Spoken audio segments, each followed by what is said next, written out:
नमस्कार। बाराबंकी जनपद से इस वक्त की बड़ी खबर। बाराबंकी जनपद के भारतीय जनता पार्टी के कार्यालय पर आज उनके कार्यकर्ताओं ने पत्रकारों के साथ एक मीटिंग रखी। मीटिंग में बताया कि भारतीय जनता पार्टी 400 के पार हो रही है। वहीं जिलाध्यक्ष अरविंद मौर्य, सतीश शर्मा, मंत्री और क्षेत्रीय प्रभारी समेत तमाम कार्यकर्ता उपस्थित रहे। वहीं बाबूजी के रास्ते पर चलने वाले कुछ समाजवादी कार्यकर्ताओं ने आज बीजेपी को ज्वाइन किया।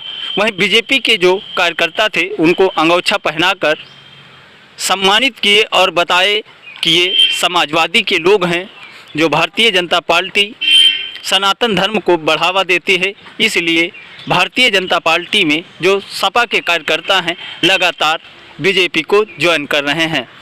इसलिए इंडिया गठबंधन सिर्फ झूठ बोलने का काम करता है। इसलिए इंडिया गठबंधन को छोड़कर लगातार बीजेपी ज्वाइन कर रहे हैं। आइए देखते हैं इस रिपोर्ट में आखिर पूरा मामला क्या। पार्टी के बड़े नेता, जिला सचिव और बेनी बाबू के बहुत खास रहे श्री वीरेंद्र कुमार वर्मा जी भारतीय जनता पार्टी ज्वाइन कर रहे हैं, सदस्यता ले रहे हैं और उनके साथ बड़ी संख्या में लोग ज्वाइन कर रहे हैं। और आप श्री वीरेंद्र कुमार वर्मा जी और उनके पूरे साथियों, ये लिस्ट आप लोगों को दे देंगे। पूरे साथियों का आज भारतीय जनता पार्टी में हार्दिक स्वागत, अभिनंदन है। और भाजपा जो है और मुझे लग रहा है कि भाजपा कितनी मजबूती से बाराबंकी है और वीरेंद्र वर्मा जी के साथियों, पूरे साथी भाजपा के इस चुनाव को जीतने में अपनी और गल्ला व्यापारी संगठन के लोग हैं, उत्तर प्रदेश व्यापारी संगठन, ये आप लोगों को इसके फोटो कॉपी दे दी जाएगी। और आज वीरेंद्र जी का और गल्ला व्यापारियों का और श्री राम मिलन यादव जी, सपा के श्री राकेश यादव जी, श्री हरिओम यादव जी, श्री रामे रावत जी, श्री पृथ्वीराज, श्री पंकज रावत, सूरज रावत, श्री विपिन रावत, श्री गुरु प्रसाद वर्मा और इधर भी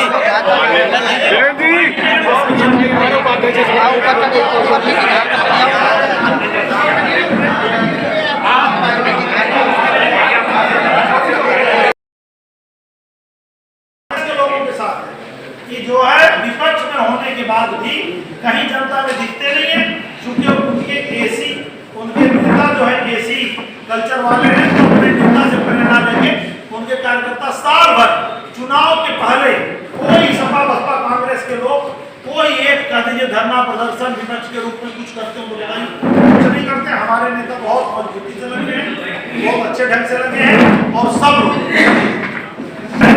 इसके लिए विपक्ष जिम्मेदार। विपक्ष के वो जो वोटर है वही वोट नहीं पड़ रहा।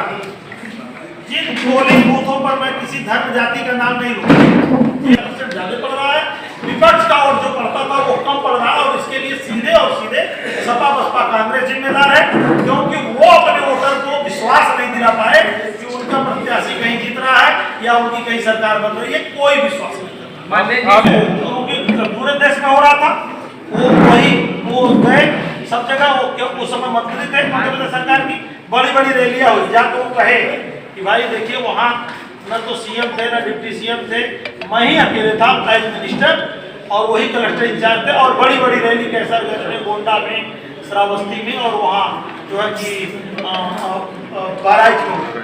तो जब हम बिना चुनाव के घर से निकलते हैं, 12 महीना काम करते हैं, गर्मी बरसात नहीं देखते हैं, तो फिर ये तो चुनाव हमारे लिए, हमारे वर्कर में, हमारे वोटर में उत्साह बहुत ज्यादा है। एकदम 400 पार का उत्साह सबको पकड़े हुए है, कोई उससे बरी नहीं, कोई उससे जो है पीछे नहीं है।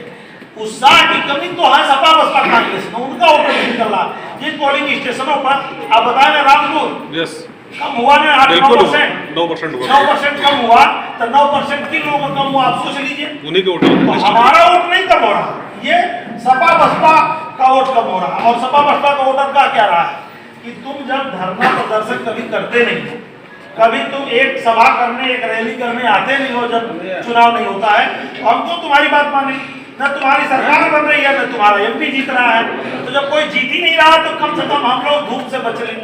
हमारे लोग जान रहे हैं कि हमारी सरकार बन रही है।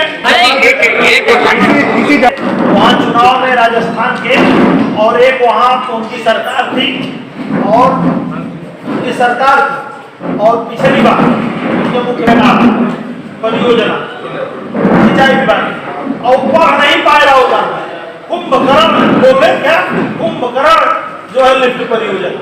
एक दूसरा एक कार्यक्रम में गए थे बंगलोर, उनकी सरकार उस समय थी और महान वैज्ञानिक ठीक करके नहीं पढ़ पाए कुंभाराम और विश्वेश्वरैया और राहुल गांधी पूरा 10-20 दिन कोचिंग कर रहे और मंच पर कहीं या पत्रकार वार्ता में विश्वेश्वरैया पढ़ के दिखा दे तो उस दिन मान लिया जाएगा वो नरेंद्र मोदी जी से क्या बात करेंगे।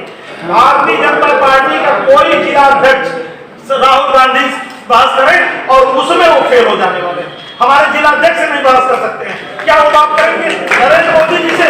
नरेंद्र मोदी जी से बात करने के लिए आज अमेरिका से लेकर जापान, जर्मनी, इंग्लैंड, फ्रांस सभी देशों के राष्ट्राध्यक्ष जो बाइडेन ने कहा, वहां के पार्लियामेंट ने अभी 6 महीना पहले जो बाइडेन ने कहा कि मैं मोदी जी आने वाले हैं और मैं उनको जो है लूंगा उनका ऑटोग्राफ।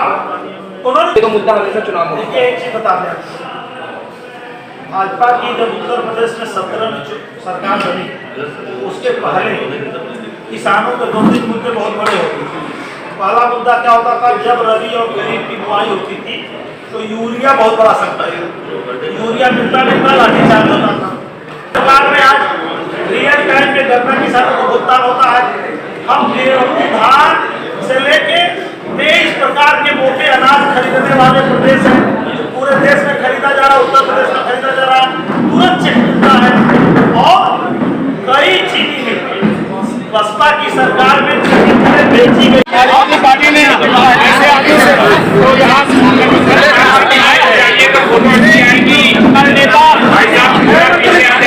यहाँ बाबूजी लोग समर्थन नहीं करते। बाबूजी का अपमान की मंत्रिमंडल का विस्तार हो रहा था, बाबूजी मंत्री बन रहे थे लेकिन स्टेट ऑर्डर का डाला उसका बाबूजी मंत्री नहीं बने, 6 महीने के बाद मंत्री बनाए। बेनी बाबू के अपमान का बदलाव जी बिल्कुल। और ये आदमी बाबूजी कांग्रेस छोड़े तो नेता